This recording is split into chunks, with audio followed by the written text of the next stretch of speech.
It's estimated that early on, up to 90% of people with concussion suffer from visual symptoms, but not every person with a concussion develops lingering vision issues.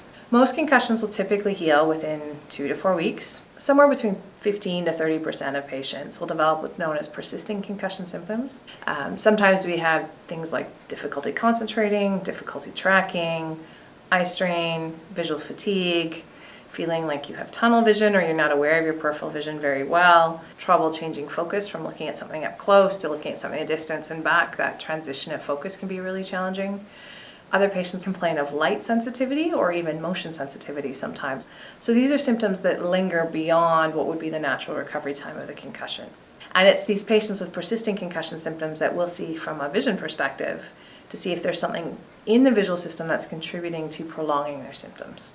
And so when a patient comes in, we usually do a couple parts of the assessment. One will be a full eye exam or a structural assessment of the eye, because we want to make sure that there's been no trauma to the eye itself. And then once we know the eye is safe and intact, everything there is working well, we're going to take a really careful look at someone's prescription to make sure that their glasses prescription is fitting. After that initial assessment, looking at structure and refraction, we're then looking more closely at how the two eyes are working together and how efficiently people are using their vision system as they navigate the world around them.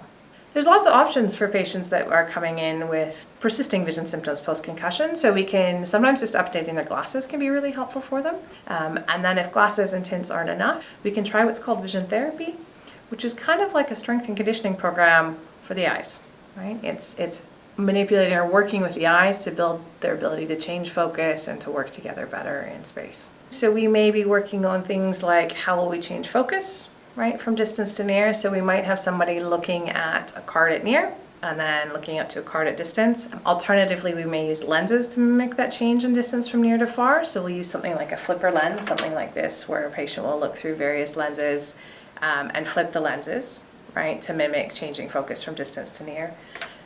We may use things like prisms or various prism flippers, such as instruments like this, where it'll mimic the eyes turning in and turning out. The prism lenses will move what you're looking at, and so then the eyes actually have to adjust accordingly to keep the image single and clear. We're looking and getting them to a place where they can live as comfortably as possible and adapt their environment to navigate and have as full a life as possible following an injury as well.